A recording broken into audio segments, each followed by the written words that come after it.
Hi, and welcome to Something to Talk About.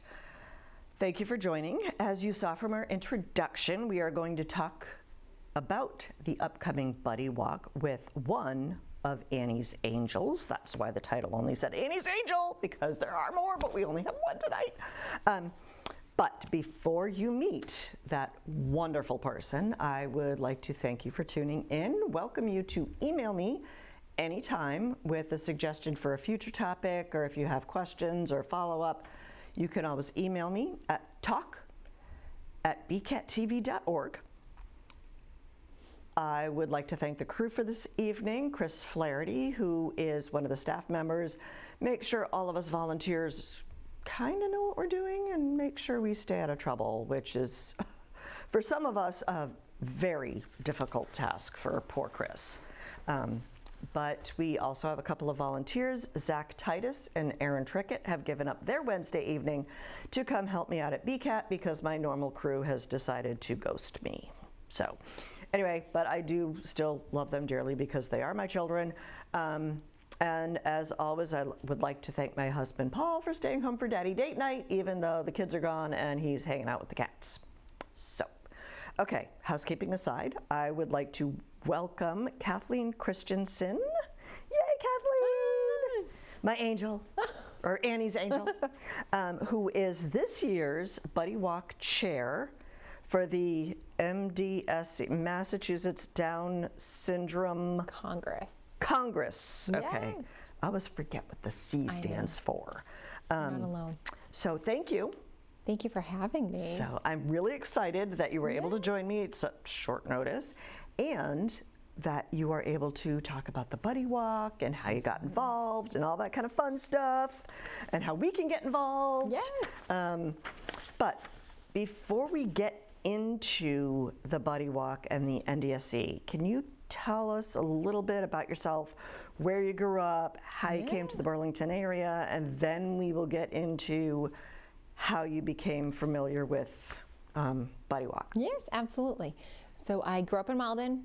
My husband Ryan and I, with our daughter Annie, live in Stoneham now. I teach in Malden, so always been pretty somewhat in the area. Pretty close. And the connection to Burlington is the most recent Buddy Walk chairs, so Mike and Susie Thomas. So they reached out and wanted to keep this collaboration going, as they did this with you before.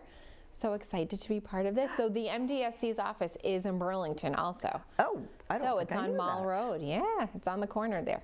Wow. Yes, Everything's on yes. Mall Road. Yes, So absolutely. it seems. It's by the mall. Exactly. Everything's by the mall. Yes.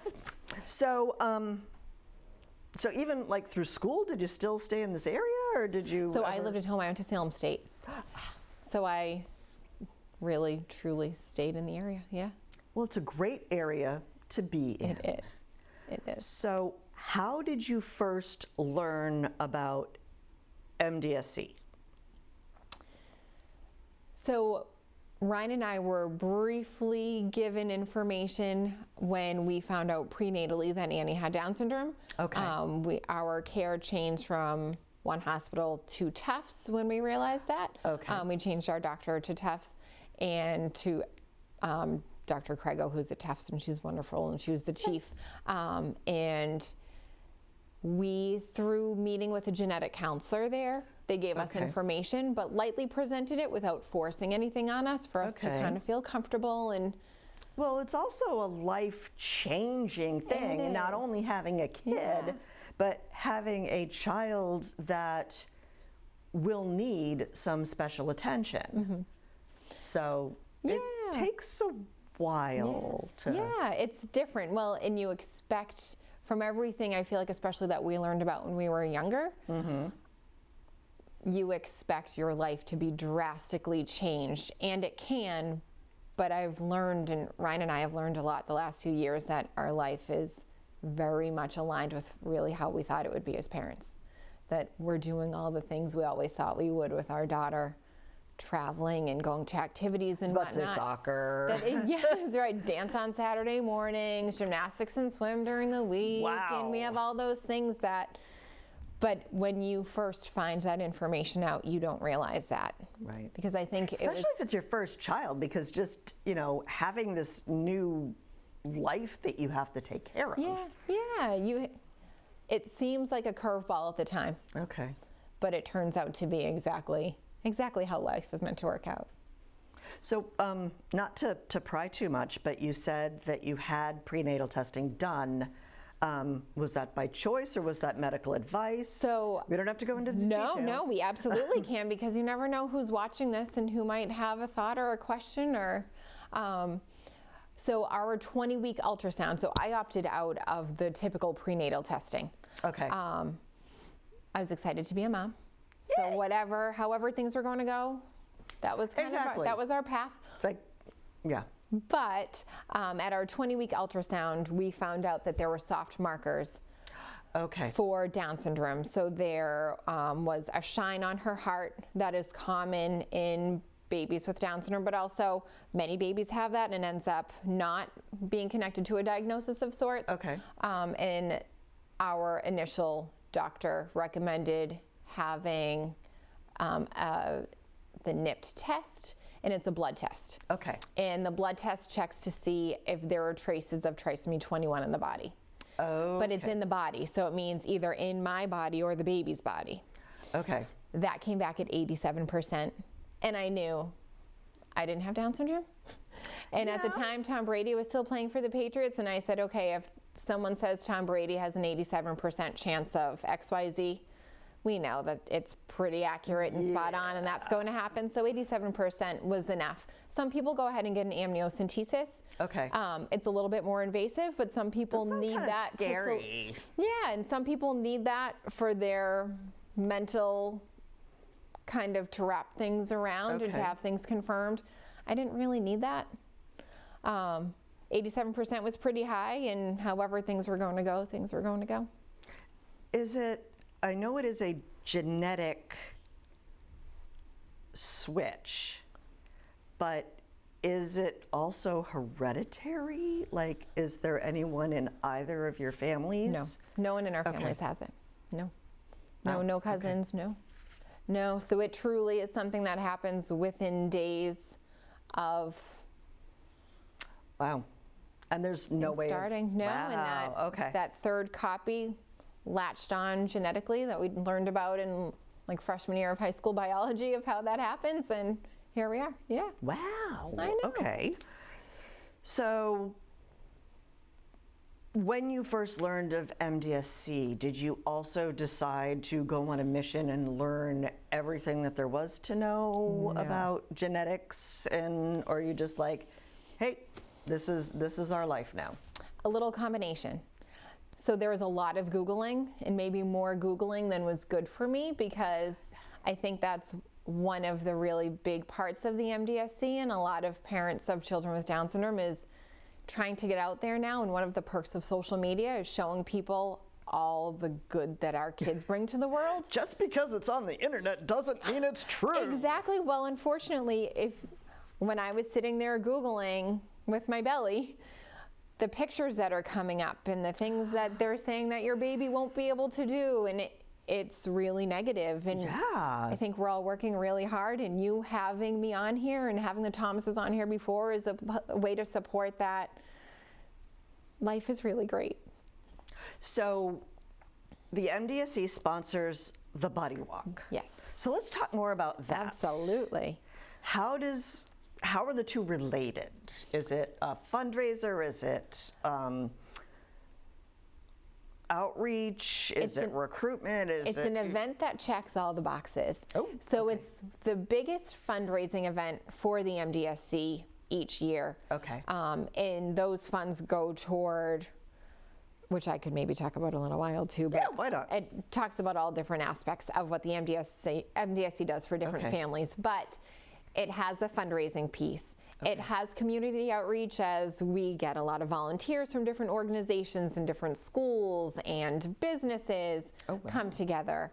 Different businesses come that day. And it's also like in the middle, is it Wakefield? It's the lake in Wakefield. So Lake Quannapowitt, right by the gazebo is where everything kicks off. There's that big field there. So there's a lot of visibility. It's like, oh, what's going on there? And it's almost like a small fair. Like there are tables set up and there are activities for kids and there's music and there's a lot of fun. And it's a great way for families to come together who have kids who have Down syndrome, to see people that maybe they connected with during different times, that when their babies were younger and they were connected with other families, and or even make the connections moving forward. It's like, hey, you have a kindergartner, I have a kindergartner. Let's, And really what ends up happening too is that you end up bumping into people there that I feel like that whole 6 degrees of separation, everyone somehow knows someone else, not because of Down syndrome, and you realize how much support our families really have, and how many people out there are just willing to help promote. So is it always the same weekend? Is it always Columbus Day weekend? Yes. Yep. Okay. It's always that Sunday. And what happens if it rains? You get wet? If it's raining, we get wet. Get those ponchos, hoods, umbrellas, rain boots. It's a buddy walk. So you have all this stuff on the common. Where do you walk? Do you just walk around the pond? Walk the lake. So for the first hour and a half, 2 hours, you participate in the different events going on in the field and socializing with, bumping into other families, but everyone who comes is part of your support system and your village and community. And then we have, actually, the MC is Ray Valeda from Boston 25 News. Oh, okay. So he has, speaks a bit, and we have people on the stage, different politicians speaking and different special guests speaking, some self-advocates come and speak. And then the walk kicks off at 1:30, and the Wakefield Lake is about a 3-mile walk. Oh, wow. 3-mile loop around. Though if that is a lot for some people and taking that on, there are shuttles that halfway through you can take back. Oh, okay. So there are ways to make it work for everybody. And along the way, too, there are volunteers that sign up to cheer people on, and it's really special. There are water stations, and it's really nice. Yeah, and there are signs along the way, and when you get to the end, to the finish line, there is a big balloon arch, and there are photographers there for when people cross the finish line. And Annie, the last few years, has really loved running as fast as she can across that finish line. It's the best. Yeah. It's like, end it with, really special. pizzazz. Yeah. And then the best part, though, after that, then there's a giant dance party. There's a DJ, and there's a bubble machine, and it's really great. I love bubbles. I know. Who doesn't, right? Exactly. A lot of fun. A lot of fun. Now, I know in the past, you mentioned guest speakers. I know one year Rachel Coleman from Signing Time was there. Yeah. Were you there at that one? Because I taught my kids sign language when they were little. I was and, oh my there. gosh, I think, was like that 2 or 3 years ago, I was there for that, yeah. Yeah, and I believe Laurie Berkner may have even been at one a couple of years ago, who does children's music. So yeah, all different. Yeah. Cool. Yes.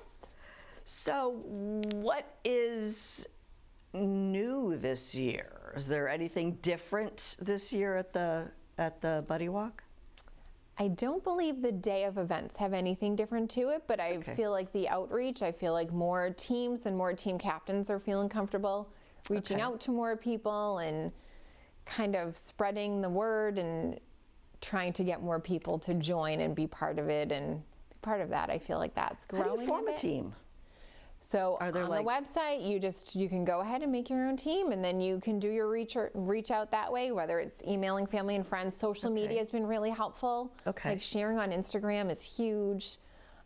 Tagging at the MDSC in it, and then that's shared, and then it grows. So.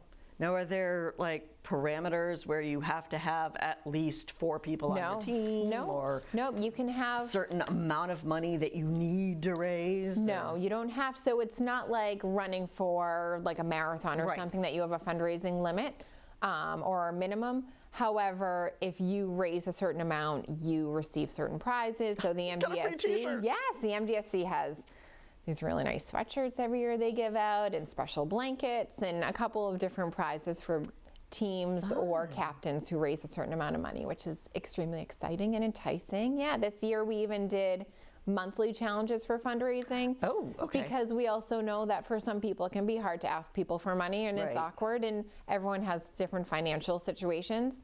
But And a lot of times with kids, there are so many different fundraisers. It's absolutely. Already I'm like, Annie's going to start Girl Scouts soon. And how do I ask people to buy cookies when we're doing all this for, like, right there are so many things. Cookies, Very true. I'm involved in Girl Scouts. The cookies sell themselves, especially when they're in kindergarten and they look at you, the toothless grin going, you want to buy the cookie? So, okay, I digress. Very true, very true. So we did some challenges in trying to entice people to, if they could show that they made so many Instagram posts that certain month and raise $21 because it's the 21st chromosome and things like that, to try to get people to feel more comfortable without feeling that just because they can't fundraise thousands of dollars doesn't mean we still want that they you there. don't. We do, like and if one's not able to fundraise at all, that's okay. We want people there. We want as many people there as possible to be part of the community and enjoy such a special day. How'd you come up with the name Annie's Angels? Alliteration. I mean, as a teacher, I think there's that piece, but also when you hear, like, pre-motherhood of hearing people say it takes the village, it takes the village. Okay. It's so true. And we have a lot of people in our life that are really her angels. Does everybody have, like, alliteration? Because, like, the Thomases was Ethan's entourage. Oh, that's right. I think people realize it's catchy. It just goes. Okay. Yeah. Do you have, matching T-shirts? So we have ordered in the past matching T-shirts. Okay. So a lot of people still have them. But if people register, there's a Buddy Walk shirt that comes too. So however people want to do it. Granted, this weekend's going to be a little bit chillier, so not sure how many of those T-shirts we'll see because we'll be bundled. Yeah. You can always put layers on, under the T-shirt. You get the big T-shirt. Yes. I'm messing up my microphone. Sorry, guys. So, okay. What am I forgetting? What color are your T-shirts? They're like a periwinkle blue. Ooh. Yeah. Okay. Yeah, they're cute. They're cute. Can Annie make it around the lake? She can. Okay. She can. Have to drag the wagon? No. Last year we didn't bring the stroller wagon for it. 2 years ago we did, but she was hardly in it, so it ended up being more of a hassle when you're in the midst of thousands of people and it's not even being used properly. Right. So no, last year there were a couple piggybacks in the middle, but besides that, she walked the whole thing. I love that. Yeah, girl on a mission. Fun. Always. So, what am I forgetting? Annie's story. Did you finish Annie's story? I mean, everything was pretty, besides finding out that things were a little bit different and something really important, our initial doctor maybe delivered the news in an interesting way that maybe wouldn't have been preferred. I'm sorry. But that's okay. But that's where I reached out to one of the amazing people at the MDSC. Her name's Sarah Cullen.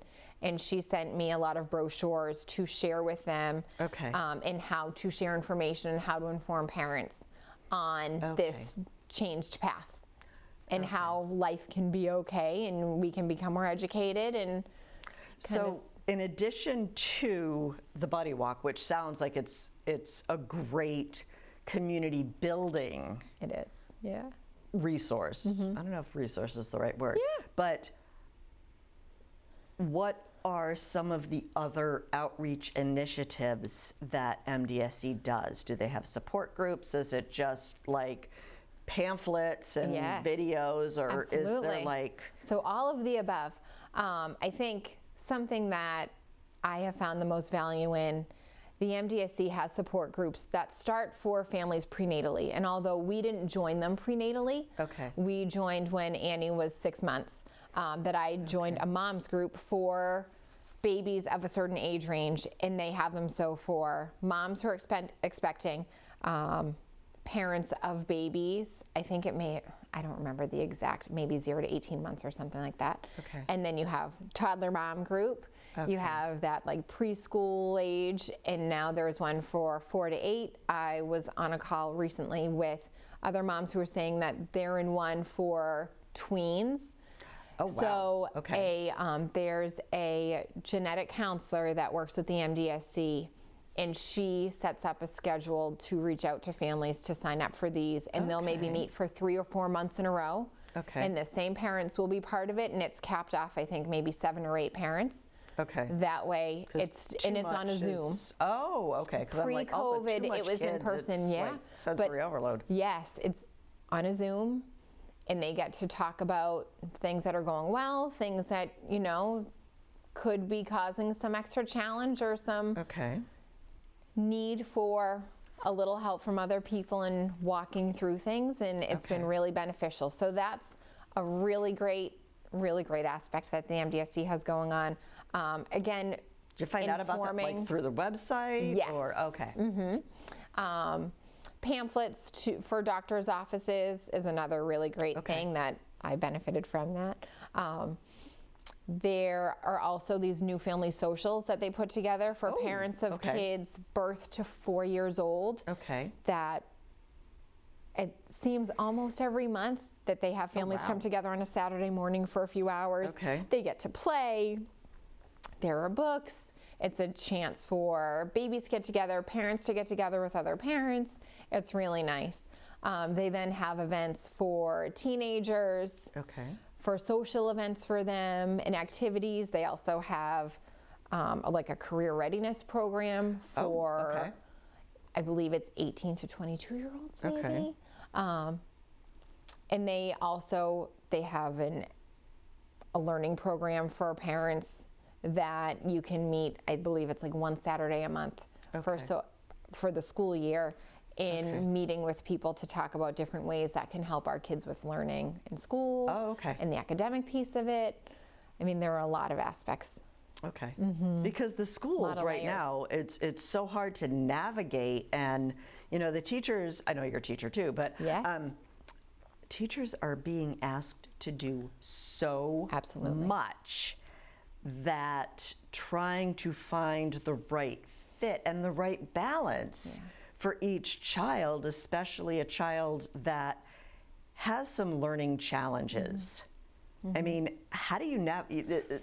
And every school gotta have help navigating. And that. every school district is different too. And every school district can change depending on district leadership. Okay. So it can be really tricky with what that looks like. Okay. And it really something that I have talked to family and friends a lot about lately, because we're really fortunate. It's really all about buy-in for all kids. Okay. If an adult has buy-in with a student and they don't want to have a cap or a ceiling on their ability, Okay. then they will do what they can to help them learn Is and there get there. something that you can do as parents to get the school and the teachers to buy in to? I think the constant child's- communication, I think reaching out, like we reached out to Annie's kindergarten team Okay. a couple days before school started, just with a couple quick hits about her strengths and some things to keep in mind. Okay.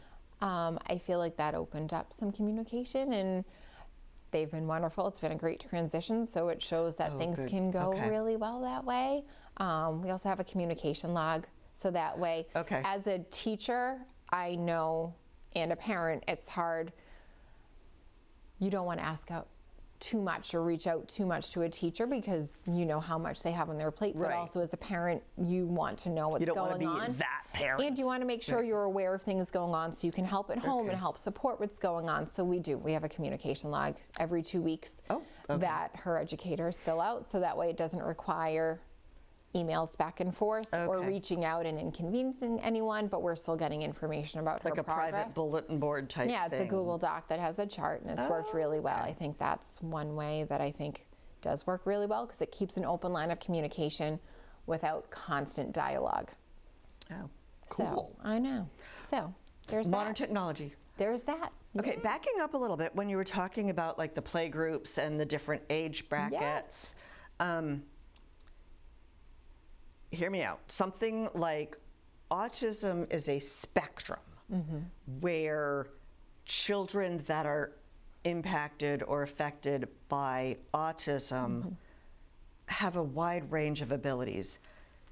Have you found a similar spectrum with kids with Down syndrome? Yes.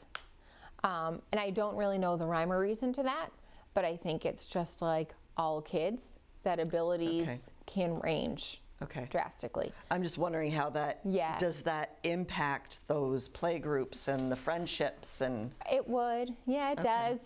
But luckily, I think everyone has that in mind while they're chatting. I also know that 50% of babies born with Down syndrome have heart defects and heart challenges that can okay. require some medical attention. okay. And like any child, regardless of the diagnosis, if they have a lot of medical things Okay. early on, it can push back other developments because they're not able to get to that yet.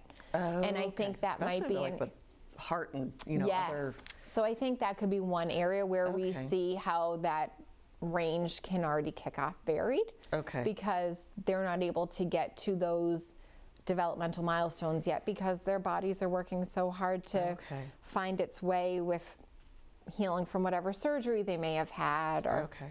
yeah. Wow, I didn't realize there'd be surgeries involved. That's kind of scary. I know. What are some common misconceptions about individuals with Down syndrome that you've noticed now that you are a parent? I feel like their ability to learn Okay. is one really important piece. And I think constantly teaching people that if, for instance, if Annie doesn't answer something immediately, it's not because she doesn't know the answer, it's because she's trying to formulate her answer best Okay. in her mind and needs that wait time. So I think keeping in mind giving kids wait time to Okay. answer something without jumping or reminding them of what you asked or something. Something else, and I can say this from when I was younger, so muscle tone for people with Down syndrome is one of the biggest factors into what can cause difficulties with other areas. So whether it's Okay. physical difficulties and speech. So growing up, although I didn't know people personally with Down syndrome, when you would see someone on TV or those stereotypes and know how their voices might sound a little different, that's all due to muscle tone. Oh, okay. And it's due to low tone in this area, which I wouldn't have known that. Yeah. And unfortunately, some people connect that to their intellect, and that's not Yeah. the case at all, which was something that I learned really quickly, and I'm glad that I can share that with other people now. But I think that ability piece, so Annie is surrounded by people who have really high expectations of her, and therefore Is she okay with that? I know. She has no choice. But therefore she keeps going, and we're surrounded by a lot of parents who have the same, and their kids continue to be more successful, which I think is why we see more people with Down syndrome in our communities now than when we were younger.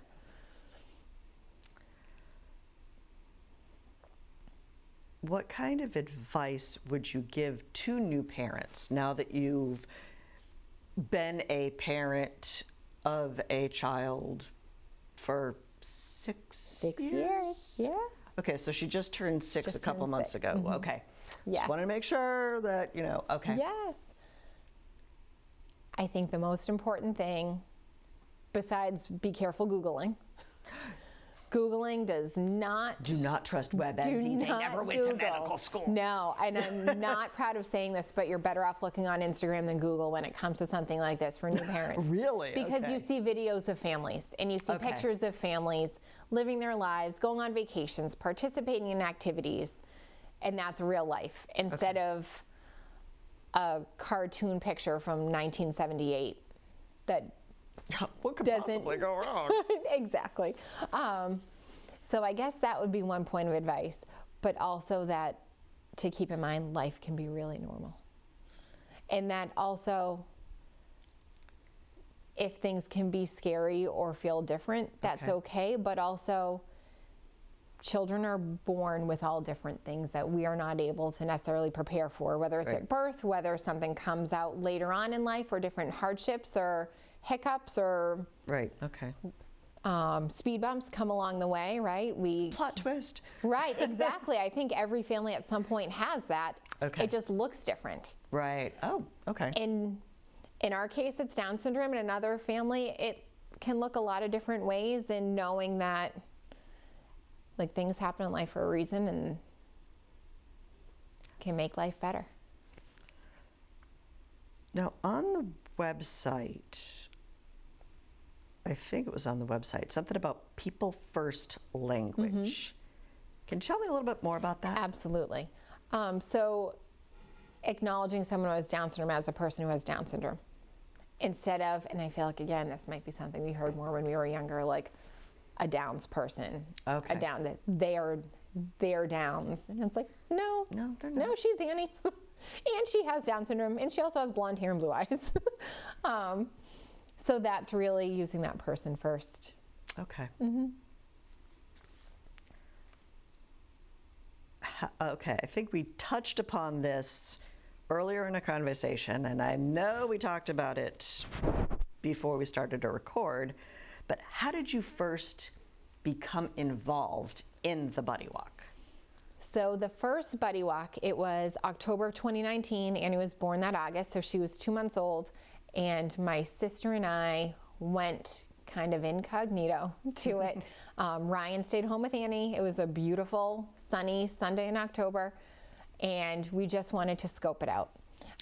As positive as I was when we got our prenatal diagnosis, it is still different to think about one thing in isolation, your child and your family, but then to think about thousands of people that are like, come be part of our club, like you're part of this community. You'll soon be one of us. And it's something that in hindsight now it's like, oh, like this is amazing. At the time it's like, I never really thought that this, like I've seen commercials. Is it a cult? Yeah, like I've seen commercials for this, or like I've seen things, but it's different when it becomes your life. Okay. And now that seems like a nothing. Was this walk the first time you participated Yes. in any event? Yes.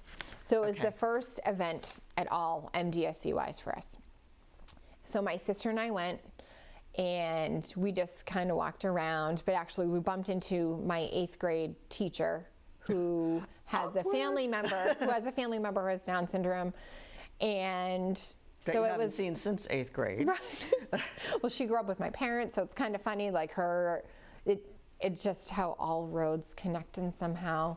So it was like, okay, well, this is already now like, these aren't all strangers. Like now I know someone from my childhood. Like this isn't, before that, like my parents knew her when they were kids. Like this is now already more comfortable. And we walked around because there are different tents there's a tent from Children's Hospital there of sharing information for families and all different pieces of information. But just being able to stand in the midst with a lens of watching people, seeing people on stage, but seeing everybody so happy to be there and to celebrate their loved ones. It was like, okay, we can do this. So we walked the lake, and I have a selfie of us after we walked through the finish line with the balloon arch behind us. And then it was like, okay, like we're doing this. Like, here we are, MDSC, let's do this. And Sign me up. yes, exactly. And then the following 2, so when Annie was 1, and then when she was 2, COVID had already started. So those Longest 2 weeks of my life. I know. Those were in your community buddy walks because they didn't do it at the lake. Okay. But they could still have, because I know like for a while it was 6 feet apart. Yes, so that's where it being in your community, you could kind of make it how you wanted to, and people could do it. You could invite whatever people you wanted. You didn't have to do that. Okay. Really, however it worked. But that was a really easy way for Ryan and I to build community within our family and friends with the Down syndrome lens. That we had support of our family and friends right away. So that community walk was really just family? It was our family and close friends. Okay. And we made it like almost like a big party. It was like a birthday party 2.0, and we had food and drinks and balloons and decorations and games, and made it a really special kickoff to this. And we had their support immediately, and everybody was all in immediately from her birth, which, although, and I don't think I said this part, but when we got her prenatal diagnosis, we didn't tell many people. We kept that pretty close until birth.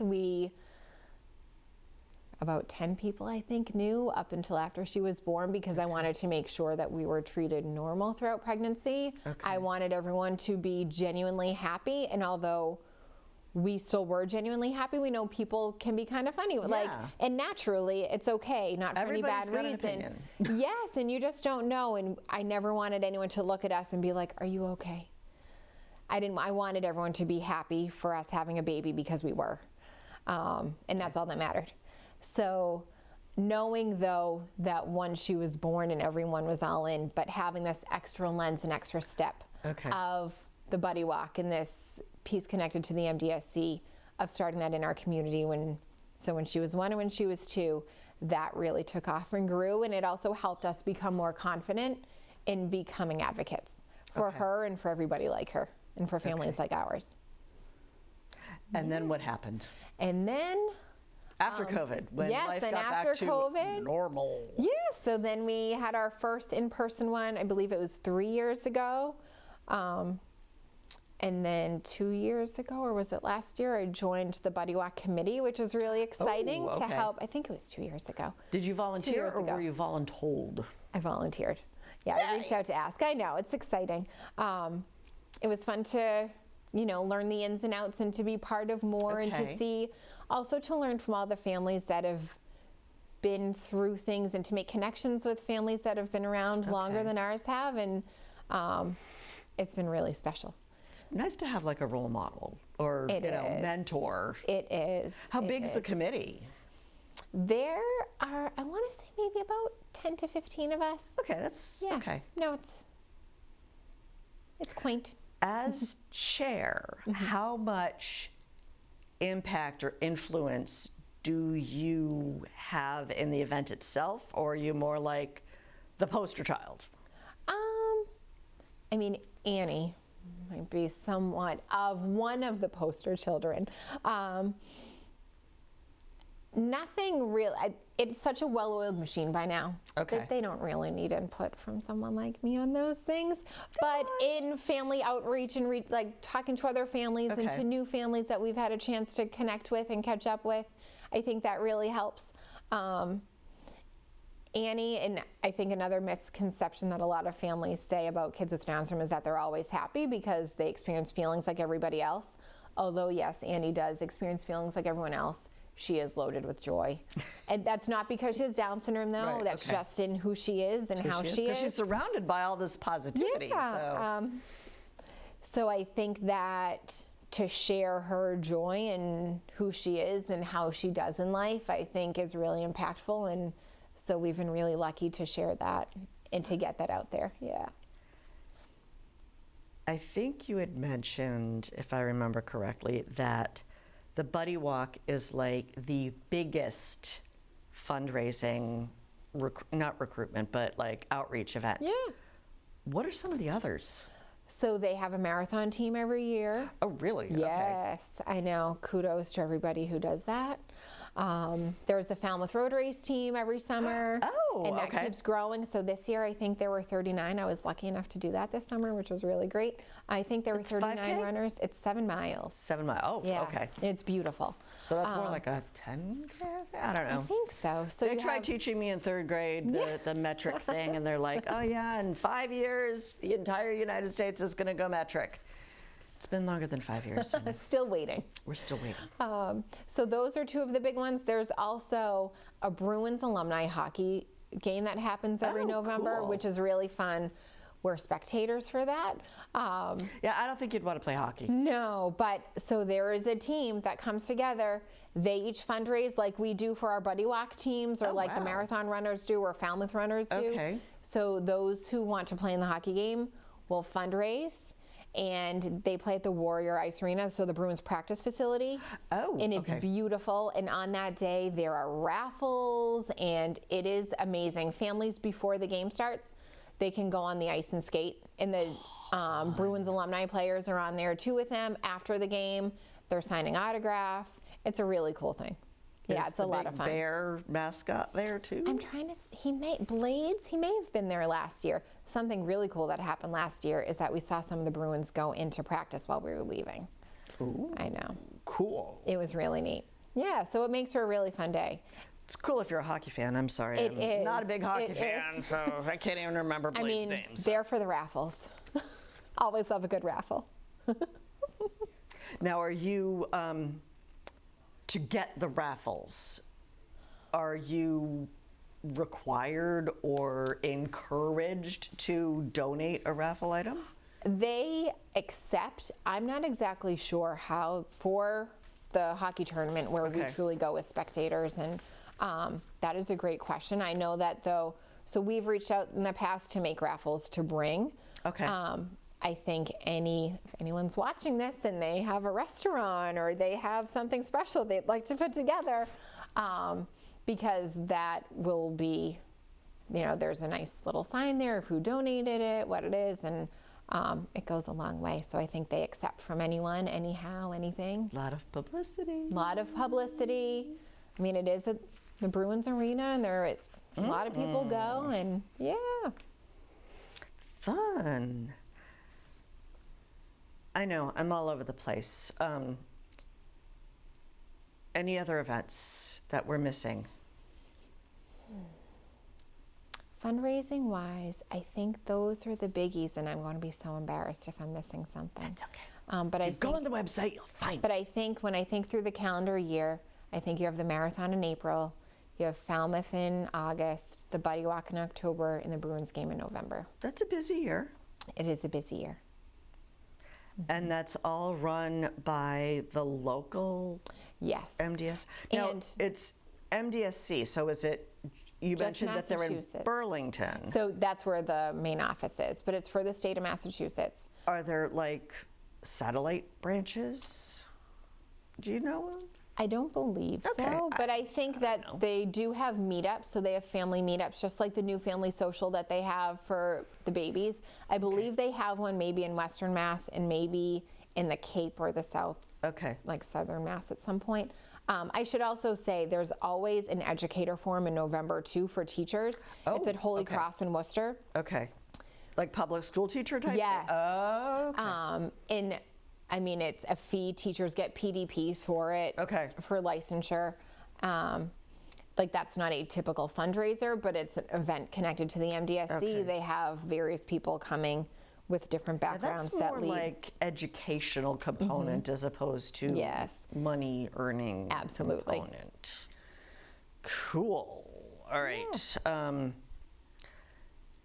When you were talking about the COVID years, where you kind of created your own buddy walk, how do you involve the rest of your family? Do they all, does your extended family go to the buddy walk? Do they all sponsor you? Do they, So how do we've you been. get the buy-in from Yes. everybody? So it really started off the first few years, it was really just donations to the website. People would make whatever they could. They would donate to our team on the website. But as we kind of know with all fundraising like events, that it's important to change things up and to give people something different. We also know that people just donating money every year, it's a lot. Right. Financially, things are a lot. We've been really fortunate. We've had different events. So a couple years ago at Tread in Winchester, it's a cycle studio. Oh, okay. We had a really big event there that they sold tank tops. There was a yoga class and a spin class. Oh, cool. And it made a couple $1,000s. Lori Haverty, who's the owner, was phenomenal in bringing vendors together in the lobby of the studio to sell different things, and percentages of their sales went back to our Buddy Walk team, and it brought And together did you a like lot have of to people. reach out to her, or did So a she lot of my friends and family exercise there. So they reached out to her and talked to her about doing an event. So that was 2 years ago. But then last year, one of my best friends from growing up started an Annie's Angels in the Outfield softball tournament. Fun! I love that movie. I know, it's amazing. So last year that raised a little bit over $4,000. There were 6 teams. It was women's. Last year I believe was 21 plus. This year was 18 plus. This year there were 10 teams. Raised over $6,000. How does that work? Like So the tournament? team, Like it's a tournament. So it is an all day on a Saturday event. So this year it went from about 8:30 a.m. until about 8:45 at night. Wow. Hope you guys And- had lights on the field. Yes. In each team, so it's $300 per team buy-in. You can have as many players on the team as you want. That way Okay. it can really offset the cost for people to be part of it. And each team had to donate a raffle basket. And you have a lot of people coming. There was food sold, so someone from the community donated food to be grilled, and it was really special. So in making more community-like events where people are able to spend their time doing something, can gain things from it besides feeling really good about giving. So we've had that. We've had really close family donate Bruins tickets that we raffle off. Lemonade stands we've been really successful for. Really? So Like your year- stereotypical on the street the old corner? in front of our house. So last year, actually, someone from Stoneham, we live in Stoneham, someone from Stoneham reached out to Channel 5. And Channel 5 showed up at Annie's Lemonade stand last summer. Oh my gosh, she must have been like, Oh, wow. I know, it was my really kids neat. freak out. Yeah. Even today. Oh my gosh, I it was know. on TV. I know. And then this summer, we had it again. This summer's raised over $3,000 in a 2-hour lemonade stand. My in-laws had a lemonade stand at their house in Nahant that raised over $700. So we're finding creative ways to do things. That must be And some that- really good lemonade. Yes. My aunt's yoga studio in Wilmington, did community class fundraising that raised over $300. So you find not only does that raise money for something really special, Okay. but it also spreads the word of we're giving attention to this to make people feel more comfortable with it. Okay. Because I think if I were exposed to this a lot when I were younger, maybe I would have, my nerves when getting a prenatal diagnosis Yeah. would have been even calmer. And that's the whole point, Well, it's right? all like fear of the unknown. Absolutely. And the more we but allow people to have an opportunity to feel more Okay. comfortable about something, then chances are they can. Got it. Yes. World Down Syndrome Day. Yeah. Sounds like a Hallmark created I know. thing so they could sell greeting It cards. does. Maybe they'll make a movie about it.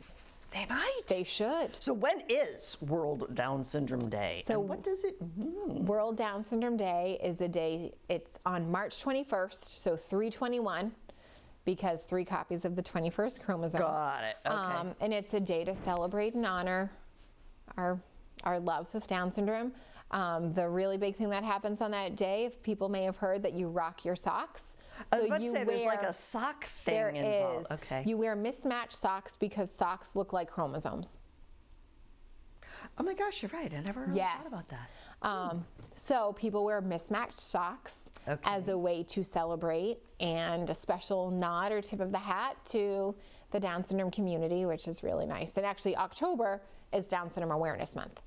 Oh, Yes, I didn't know so that. we have that Cool. now, and then 321 is Rock Your Socks Day and Yeah, World that Down could be a Syndrome good Day. fundraiser. Is groovy mismatched socks. So there I are, buy 2 pair, and then you like. yes, we actually do fundraising with friends. We do football squares to get Annie's school funded, so every student in her school gets a pair of socks. Or we did that in the past at a new school, so I didn't talk Oh. to her new school yet about Cool. that. Yet. But you still have time. I The will- school year just Yes, started. Exactly, slow and steady. Fun. Yeah, so again, it helps make kids or provide kids a chance to feel more comfortable, because after the first time we did that, we saw at the time her preschool was in an elementary school. It was in the, so Okay. it was a pre-K to 4. We were at Target and there were 4th graders in an aisle saying, "Hi, Annie. Mom, that's Annie from school." And Oh my gosh, it- I love it. builds that community. I think all parents think about when their kids aren't with them, right? When we're not able to hold their hand and see Right. how things are going for them and how people around them They are. have their own lives. And so knowing that although I can't do that, if I can do anything I can to teach other kids around her how to accept her, or how to feel comfortable or have a connection to her. And it's funny thinking about her preschool classmates. There were times that I would see them later on in the school year wearing their mismatched socks still. And it's like, oh yay, like this, that connection continues, that comfort grows. You know, I'm starting to think that might be a fashion trend because my daughter never wears matching socks. Oh, she celebrates it every day. Apparently. I love and it. I'm like, where? Sorting laundry. But, okay, what am I missing? 21-day challenge. Did we talk about that? Yes, so that's not something that I have participated in, but I know a lot of people do that either in the month of October, I think also around World Down Syndrome Day, they'll do a 21-day challenge where they might be doing 21 days of a certain exercise, like so many push-ups or so many burpees or something like that, that maybe 10 years ago I would have attempted that, but that ship has sailed. Anything to bring awareness and to do something a little bit different to share information and spread that. Since Annie was born, how have you seen, or have you seen, changes in how children with Down syndrome are perceived, are treated? Have you seen a change? I feel like kids are more open and accepting to having relationships with Annie or people like her. And I think that's a really big piece. I think also parents are becoming real comfortable, and I think I can thank my close friends and family for that, for making sure that they talk to other people about that and how to build that. So Annie has always been invited to classmates' birthday parties since she started preschool when she was 3, and that hasn't stopped. So I feel like when I was a kid, although I never really saw kids with Down syndrome, they especially weren't invited to other kids' birthday parties. And hoping that, and if anyone watching this, if you have a child in their class, to include them. Yeah, please invite them. Not just Down syndrome, but just in general. That it makes a really big difference, because it helps me feel like other people care to get to know her, and that they're not allowing her diagnosis to be something that you put a wall up to. And it's not a label. No, right. Like, she's more than a diagnosis. I mean, everybody is. No matter what someone might have going on, we're more than a diagnosis. And that's a really important piece. She has a lot to give to other people, a lot of love to give, and a lot to teach other people. And as long as she's given the chance to do that, she will. And I feel like, though, we've been really lucky to see, we're in this really interesting place that we get to see the good in so many people. So people people donating hundreds of dollars of food to that softball tournament over the summer. People just constantly thinking of ways to I know. I'll let you know the date when we get closer. That there's so much good. There are so many good people out there just wanting to make the world a better place. Yeah. Yeah, there's a little fly. I was trying to ignore it. So, what can we do over the next 6 years to continue that trend? I think the biggest thing is if parents continue to have uncomfortable conversation with kids to help them be comfortable.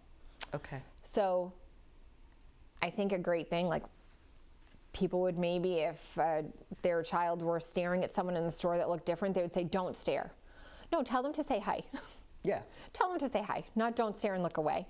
But also talk to your kid about them at home. Teach them about kids who might be a little bit different for X, Y, Z. But also for parents, reach out. Like, if there are parents, reach out to me and ask, and if you have questions on how to present this to your kids. And there are a lot of books out, a lot of picture books out there. And I know any parents would be happy to share that information. So I think always having an open dialogue instead of like, don't look, don't ask about that, look away. It's the opposite. Wave, say hello, ask questions, become informed. We only become comfortable with things when we immerse ourselves into it. So when you were talking earlier about Annie's personality and, she dances, she does sports, she does gymnastics, swimming. Oh my gosh, she does everything. She's a busy bee. Does she perceive herself as being different? No. I don't think she sees that because she's been able to, she started these activities as young as she could to not have something seem so new to her because say when she started dance, it was new to all of the kids in the class. Right. Gymnastics, it was new to all the kids in the class. Although, of course, as she gets older, things can look a little different. It might be a little different. Okay. She's not necessarily getting that yet. And hopefully she won't. Hopefully other kids will find a way that even if things grow, if some kids become stronger in a skill where she has strengths in other areas, Okay. that there's a way to not make it seem like it's for a negative reason. It's just part of life that we all have our different strengths. At her school, are there other children or other students with Down syndrome that she's able to connect with? So in her school right now, there's actually one student. She's a couple years older. Okay. But we've connected a lot over the past few So I'm years, just which wondering, is how really common wonderful. is it for a child to have Down syndrome? So it varies. How common is it? So 1 in 700 babies in the United States are born with Down syndrome. Okay. There would be more, but there are many people that when they find out prenatally the diagnosis, they have an abortion. So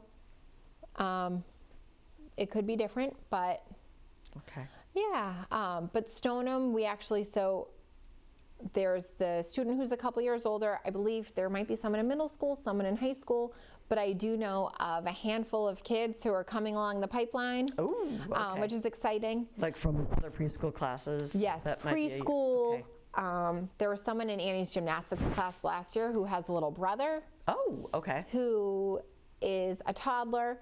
There's a little baby who was born last year. I don't know if it's coincidental. I also don't know if maybe they're finding out Stoneham's a great community that supports this. But and I failed to mention, Stoneham Police Department at World Down Syndrome Day, they did a patch drive. Oh, cool. They designed a World Down Syndrome Day patch for their uniforms that they wore in the month of March last year and 2 years So ago. what's like the symbol or? So it's a yellow and blue ribbon. Okay. Because I'm like, autism awareness, it's like the different color puzzle pieces. Right. So I'm wondering, what Yes. is that, Yeah, the yellow and blue ribbon. okay. So you also see how that can make people feel more comfortable in being part of a community that they know people are accepting of that. Fun. Yes. Well, you know what? We're out of time. Oh! So thank you so much for Thank coming. you. I am so glad that you came. I am so glad that everything looks like it's going to be fabulous this weekend. I want to thank you, thank Annie's Angels, thank Annie, thank your entire community for helping to make our world a better place. Absolutely. So, Thank all you. right, Thank you for having me, and thank you for sharing the message. We appreciate it so much. and I also want to thank everyone at home for tuning in this evening. I hope you are willing to drive by Wakefield? Yeah, Lake Quannapowitt. Wakefield this weekend. Enjoy some fall foliage, have some fun, meet some new friends, and make our world a better place. So, thank you. I'll see you around town. Good night.